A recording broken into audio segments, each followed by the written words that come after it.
Kozhikode തിരുവമ്പാടിയിലാണുള്ളത്. Lindo Joseph അദ്ദേഹത്തിൻ്റെ തെരഞ്ഞെടുപ്പ് പര്യടനം അവസാന ഘട്ടത്തിലേക്ക് നീങ്ങുകയാണ്. എങ്ങനെയുണ്ട് പൊതുവെയുള്ള പ്രതികരണം?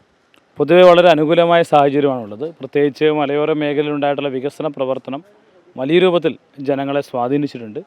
അവരുടെ ജീവിതത്തിലുണ്ടായ മാറ്റം, ആ മാറ്റത്തിന് കാരണക്കാരായത് LDF ആണ് എന്നുള്ള നല്ല ബോധ്യം മലയോര കുടിയേറ്റ മേഖല ജനതയെ സംബന്ധിച്ചിടത്തോളം ഉണ്ട്. അതുകൊണ്ട് തന്നെ അവർ ഈ വർഷവും വീണ്ടും ഇടതുപക്ഷത്തോടൊപ്പം ഉറച്ചു നിൽക്കുന്ന സാഹചര്യം ഉണ്ടാകും. അതാണ് ഈ തെരഞ്ഞെടുപ്പിലെ ഏറ്റവും വലിയ ഹൈലൈറ്റായിട്ട് ഞങ്ങൾ കാണുന്നത്. ഈ 2006 മത്തായി ചാക്കോയുടെ വരവോട് കൂടിയാണ് തിരുവമ്പാടി പ്രത്യേകിച്ച് UDF മണ്ഡലം എന്നാണ് അറിയപ്പെട്ടിരുന്നത്. അതിനൊരു മാറ്റം ഉണ്ടാകുന്നത്, അതിന് പിന്നീട് ഒരു തുടർച്ചയും ഉണ്ടാകുന്നുണ്ട്. എങ്ങനെയാണ് ഈ മണ്ഡലത്തിൻ്റെ ഒരു മാറ്റത്തെ നോക്കി കാണുന്നത്? ആദ്യമായി 2006 മത്തായി ചാക്കോയിലൂടെ ഈ മലയോര മേഖല ജനതയാകെ ഇടതുപക്ഷത്തേക്ക് മാറി ചിന്തിക്കുന്ന സാഹചര്യം ഉണ്ടായി. മത്തായി ചാക്കോ 2006 മത്സരിച്ച് വിജയിച്ചു. ആ ബൈ ഇലക്ഷനിലും ജോർദൻ തോമസ് വിജയിച്ചു. പിന്നീട് നടന്ന 11-ലെയും 16-ലെയും 21-ലെയും 3 തെരഞ്ഞെടുപ്പുകളിൽ 2 തെരഞ്ഞെടുപ്പിലും LDF വിജയിച്ചു. അതായത് അവസാനം നടന്ന 4 തെരഞ്ഞെടുപ്പിൽ 3 തെരഞ്ഞെടുപ്പിലും LDF ആണ് വിജയിച്ചത്. മുൻകാലങ്ങളിൽ ഈ മലയോര മേഖലയിലേക്ക് ആരും തിരിഞ്ഞു നോക്കാത്ത സാഹചര്യം ഉണ്ടായപ്പോൾ ഇടതുപക്ഷം വന്നപ്പോൾ മലയോര മേഖലയ്ക്ക് വികസന പ്രവർത്തനങ്ങൾ എത്തി. അതുകൊണ്ട് എന്ത് ചെയ്തു, വലിയ രൂപത്തിൽ ഇടതുപക്ഷത്തോടൊപ്പം ചേർന്ന് നിൽക്കാൻ മലയോര മേഖല ജനത തയ്യാറായി. ഇപ്പോൾ അതിൻ്റെ ഏറ്റവും പീക്ക് ടൈം എന്ന് പറയാൻ വേണ്ടി കഴിയുന്നൊരു സാഹചര്യം ഇപ്പോഴുണ്ട്.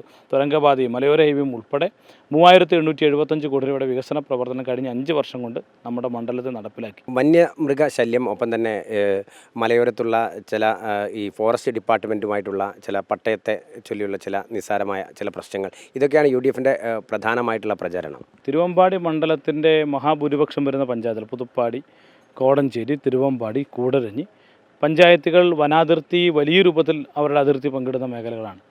ഞാൻ MLA വരുമ്പോൾ വെറും 19 കിലോമീറ്ററാണ് മണ്ഡലത്തിലാകെ ഫെൻസിങ്ങുകൾ. ഇപ്പോൾ 56.5 കിലോമീറ്ററാണ്. 2.5 കോടി രൂപ ചെലവഴിച്ചുകൊണ്ടാണ് ഈ ഫെൻസിങ് പ്രവർത്തികൾ നടപ്പിലാക്കാൻ കഴിഞ്ഞത്. ഈ വന്യജീവി നിയമം സെൻട്രൽ ഗവൺമെൻറ്റിൻ്റെ ആക്റ്റാണെന്നും അത് നമുക്ക് നിയമനിർമ്മാണം നടത്താൻ കഴിയാത്തതാണ് എന്നുള്ള കാര്യം ജനങ്ങൾക്ക് ബോധ്യമുണ്ട്. കഴിഞ്ഞ നിയമസഭ ഈ വിഷയം വളരെ ഗൗരവത്തിൽ ചർച്ച നടത്തി ഒരു നിയമനിർമ്മാണം നടത്തി സെൻട്രൽ ഗവൺമെൻറ്റിലേക്ക് ആ നിയമനിർമ്മാണത്തിൽ മാറ്റമുണ്ടാക്കാൻ വേണ്ടിയിട്ടുള്ള ഇത് കൊടുത്തിട്ടുണ്ട്. ഇപ്പോൾ നിലവിൽ രാഷ്ട്രപതിയുടെ കയ്യിലാണ് ആ ഫയലുള്ളത്. തീർച്ചയായിട്ടും ആ നിയമനിർമ്മാണത്തിൽ രാഷ്ട്രപതി ഒപ്പിടുന്നതോടുകൂടി നമ്മുടെ ആവശ്യങ്ങൾ നിറവേറ്റപ്പെടുന്ന സാഹചര്യം ഉണ്ടാകുന്ന സാഹചര്യമുണ്ട്. അപ്പോൾ വലിയ രൂപത്തിലുള്ള ഇടപെടൽ ഇടതുപക്ഷ ഗവൺമെൻറ്റിൻ്റെ കാലത്ത് ഈ വന്യമൃഗശല്യവുമായി ബന്ധപ്പെട്ട് ഉണ്ടായിട്ടുണ്ട് എന്നുള്ളതാണ് വസ്തുത. പക്ഷേ നമ്മുടെ പരിമിതിക്കുള്ളിൽ നിൽക്കുന്നതല്ല ഈ പ്രശ്നം. അത് സെൻട്രൽ ഗവൺമെൻറ്റിൻ്റെ കൂടി വലിയ ഗൗരവത്തിലുള്ള ചർച്ചയ്ക്ക് വിധേയമാക്കേണ്ടുന്നതാണ്. അപ്പോൾ ആ വിധേന പരിഹരിക്കപ്പെടേണ്ടുന്ന വിഷയമാണ്. പക്ഷേ മണ്ഡലം എന്ന നിലയിൽ വലിയ ശ്രദ്ധ ഈ വന്യമൃഗശല്യവുമായി ബന്ധപ്പെട്ടുള്ള കാര്യങ്ങൾ നമ്മൾ കൊടുത്തിട്ടുണ്ട്. എന്തായാലും ഓൾ ദി ബെസ്റ്റ്, പ്രചരണം തുടരട്ടെ. Thank U.